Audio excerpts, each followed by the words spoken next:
हिंदी में एक कथा कह जाए, सोच अच्छी होना चाहिए, सोच अच्छी होना चाहिए, क्योंकि नजर का इलाज तो मुमकिन है, नजर का इलाज तो मुमकिन है, लेकिन नजरिए का नहीं। हमें दृष्टि को बदल पारिबा, औषध तैयारी करबा, औषध देई, किंतु आम दृष्टिकोण को बदल पारिबानी। आम जो दृष्टिकोण अच्छी कौन निर्दिष्ट द्रव्य प्रति, वस्तु प्रति, कौन चिंताधारा प्रति ताको बदल पारिबानी।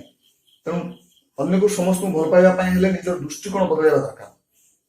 आसतु आ समस्त पढ़िबा वाक्य रूपांतर, विशेषकर यह अच्छी दशम श्रेणी व्याकरण एक विषय वाक्य रूपांतर, किंतु यह समस्त कॉम्पिटिटिव एग्जाम पाई मध्ये आवश्यक एवं अन्य क्लास रो पिला माने जो माने याको अवेलेबल अछि देखिबा पाई निश्चय देखिबा उचित, जानिया दरकार। ग्रामर तो सब पार्ट पाई दरकार, सब क्षेत्र पाई दरकार। एमिति कि ओएसएस एग्जाम मध्ये देले मध्ये, ओएसएसटी एग्जाम देले मध्ये दरकार होची, ओटीटी दरकार होची, इत्यादि अन्य सब पाई दरकार होची। बर्तमान आमे जिबा वाक्य रूपांतर। वाक्य कोन जानचंदी, केते कोटी पद बा केते कोटी शब्द, सार्थक शब्द बा सार्थक पद मिसला परे जदि सार्थक अर्थ प्रकाश करे ताले ताकू वाक्य कहा जाए। एवं वाक्य को हम रूपांतर कौन जाएगा, किंतु वाक्य रूपांतर होउची अलग होउची। रूपांतर अर्थ रूपर अंतर, अन्य रूप, जेमति कि देश अन्य देश कहती देशांतर, देशांतर कहले हमें अन्य देश को बुझाई थांती नुहे कि, सेमति रूपांतर कहले अन्य रूप को बुझेबा। वाक्यर अन्य रूप, वाक्यर अन्य रूप केमिति, वाक्यर अन्य रूप कहले हमें गोटे छोटिया उदाहरण देले बुझी परिबो। जने डायरेक्टर पाखु जने पिला आछि, नुवा डायलॉग कहबो, चेक काम करिवो, एक्टिंग करिवो, तो डायरेक्टर साहेब कोन कहले तांको गोटे बड़ कष्टकर वाक्यटे देले डायलॉग दे घोषिया पाई, से किछि बुझी पालानी। तेणु से वाक्यटी को डायरेक्टर साहेब कोन कहले आउ के परिवर्तन करदेले, के सरल करदेले। अर्थर परिवर्तन हेबो नाही केबे, कारण से जो कहबार उद्देश्य थिबो जहा ताकू परिवर्तन करदेले लक्ष्य विच्युत हो जिवो।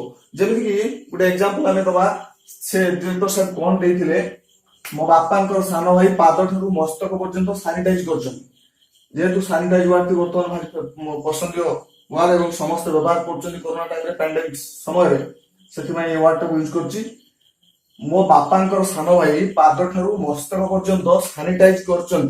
जदि एई वाक्यटी प्रथम डायरेक्टर साथ देले तेबे से लोकडी बुझी पालानी कोन कहया को एता बड़ कथा मन रहिबो। तेनु कोन करबा, आपण संक्षिप्त कर दे पारि, अर्थ समान रहइबो।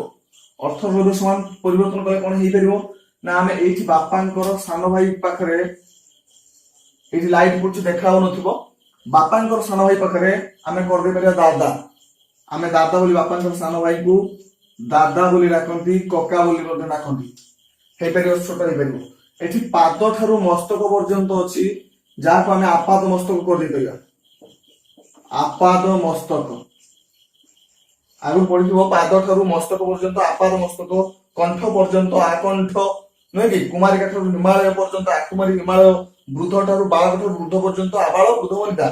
से भली भाबरे एठी मो बापांकर सान भाई पाद ठारू मस्तक पर्यंत सानिटाइज करछंती कहवा अपेक्षा आमे याकू संक्षिप्त करि कहि परिबा, मो दादा आपाद मस्तक सानिटाइज करछंती। अर्थ एका रहउची, किंतु वाक्यर रूप बदली गला। जेमि जने एक्टर एक्टिंग करूची, केतबेले पुलिस हे जाउची, केतबेले डॉक्टर हे आछी, हेले लोक तो से एका समान, से राम कि विकास कि सरोज से एका लोक, किंतु विभिन्न विभिन्न रूप नहीं कि से आसुची।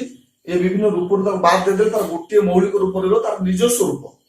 से भली भाबरे एठी हम जानिले वाक्यर अर्थ समान रही मध्य वाक्य परिवर्तन हेइ पारुची नुहे कि। से हमें आरंभ करबा विषयटी आज वाक्य रूपांतर। तो वाक्य रूपांतर कोन हे परिबो ना, कोन वाक्य हे परिबो, वाक्य रूपांतर को दुई भाग विभक्त कर पारे, गोटे गठनात्मक और गोटे प्रकार्यात्मक। हम सब जानिछन गठनात्मक प्रकार्यात्मक। गठनात्मक भितर जाउची सरल, जौगिक, जटिल, मिश्र, चारि प्रकार रे वाक्य केमि गठन हेइची से दृष्टि रे चारि भाग विभक्त कले। एवं प्रकार्यात्मक दृष्टि मध्ये आमे आको पांच भाग विभक्त करि परिबा। आमे प्रकार्यात्मक को परे पढिबा, जोडा को विवृतिमूलक, प्रश्नवाचक, आश्चर्य सूचक एगुडा सब अछि, आमे परे पढिबा। एटा वर्तमान हम पढ़िबा नाही, वर्तमान पढ़िबा केवल गठनात्मक विषय पढ़िबा।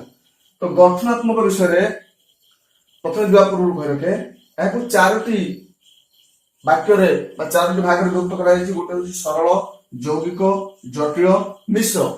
प्रथम हम सरल भाग रे हिसाब करिबा। सरल देखिबा, सरल वाक्य का कहबा। हम ସରଳ ବାକ୍ୟ କାହାକୁ କୁହାଯିବା ପଢା ଯାଇଛି। ସରଳ ବାକ୍ୟ ହେଉଛି ଯେଉଁ ବାକ୍ୟରେ ଗୋଟିଏ ମାତ୍ର ସମାପିକା କ୍ରିୟା ଥାଏ।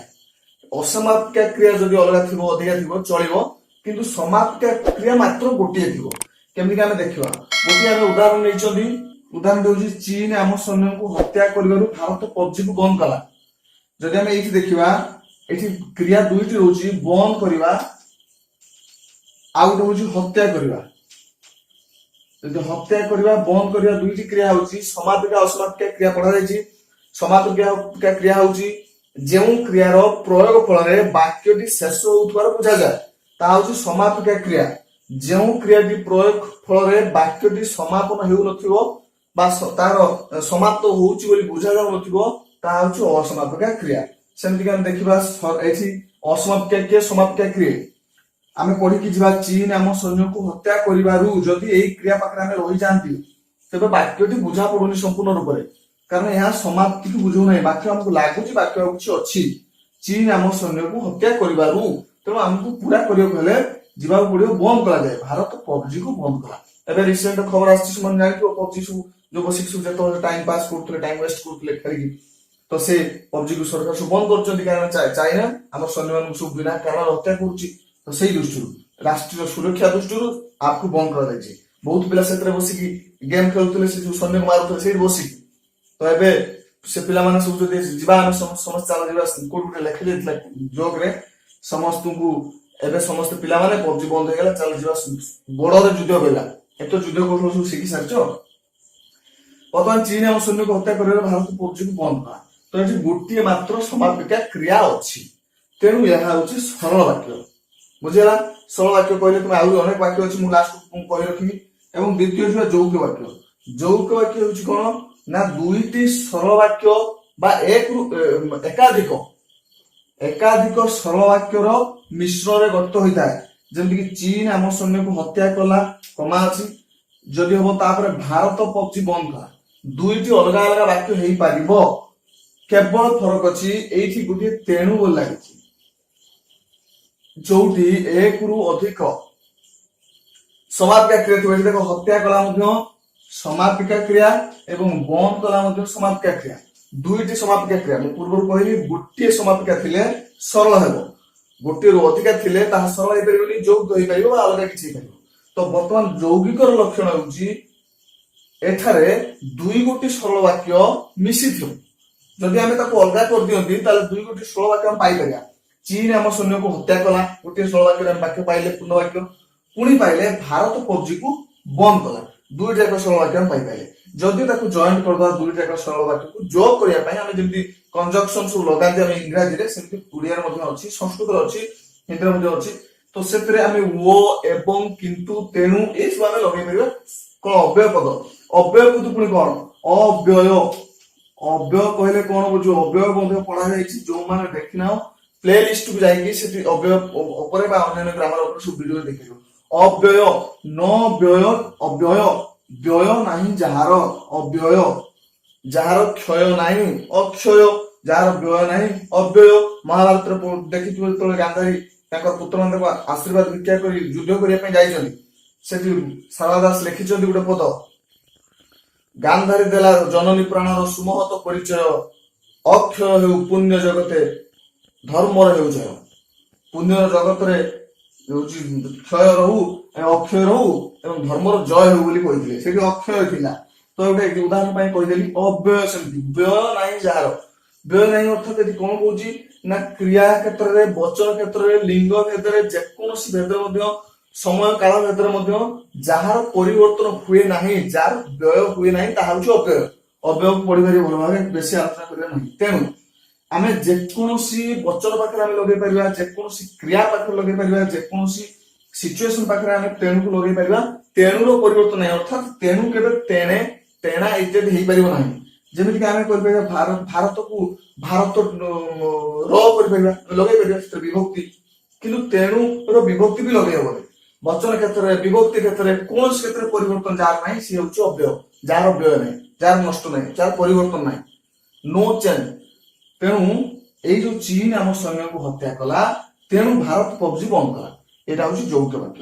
ପରବର୍ତ୍ତୀ ବାକ୍ୟ ବୁଝିବା, ଜଟିଳ ବାକ୍ୟ। ଜଟିଳ ହଉଛି ଉଦାହରଣଟା ଆମେ ଆଗକୁ କହି ରଖେ, ଯେହେତୁ ଚୀନ ଆମ ସୈନ୍ୟକୁ ହତ୍ୟା କଲା କମା ଭାରତ ପବଜି ବନ୍ଦ କଲା। ଏଠି ଫରକ ରହିଛି, ଏ ଯୋଉ ଉଠି ଯାଇଛି କଣ ଅବ୍ୟୟ ପଦ ଉଠି ଯାଇଛି। କଣ ରହିଛି ନା ଏଠି ସେଇ ସରଳ ବାକ୍ୟ ଦୁଇଟି ରହିଛି, ଚୀନ ଆମ ସୈନ୍ୟକୁ ହତ୍ୟା କଲା, ଭାରତ ପବଜି ବନ୍ଦ କଲା। କିନ୍ତୁ ଗୋଟିଏ କଥା ଏଥିରେ ଏଡ ହେଇଛି ବା ମିଶିଛି, ତାହା ହଉଛି ଯେହେତୁ।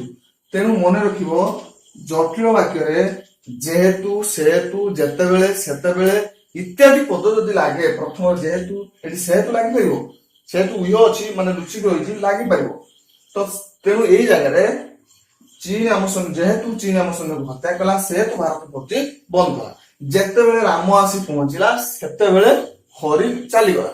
ତ ଏଇ ଯେତେବେଳେ, ସେତେବେଳେ, ଯେହେତୁ, ସେହେତୁ ଇତ୍ୟାଦି ଯଦି ଲାଗିଥାଏ ତାହେଲେ ଇଏ ହେବ ଜଟିଳ ବାକ୍ୟ।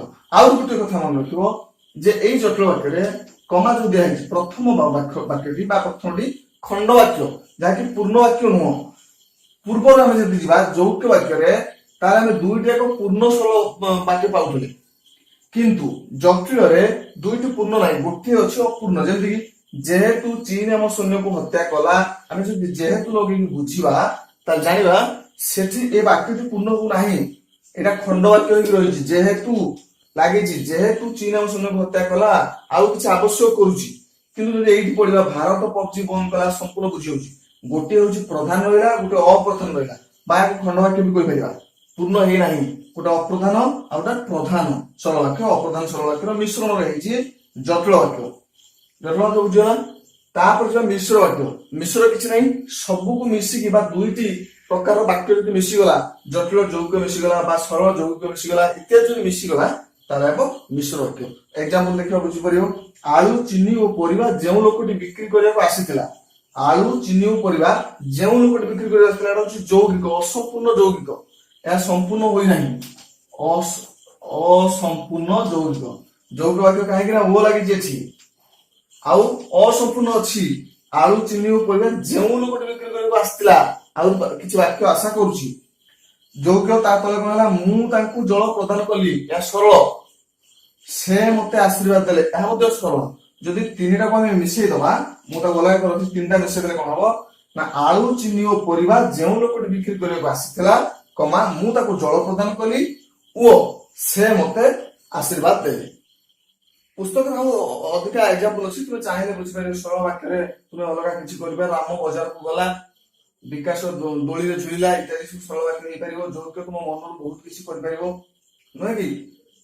ରମେଶ ଆସିଲା ଓ ବିକାଶ ଆସିଲା, ନୁହେଁ କି? ଏସବୁ କରିପାରିବ।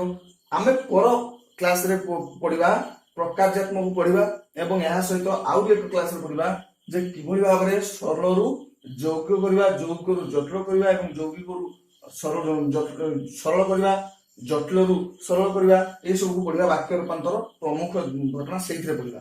ବର୍ତ୍ତମାନ ଏତିକି ଖାଲି ଜାଣିଥା, ପରବର୍ତ୍ତୀ କ୍ଲାସରେ ଆମେ ଅଧିକା ଜାଣିବା। ବର୍ତ୍ତମାନ ପାଇଁ ବିଦାୟ।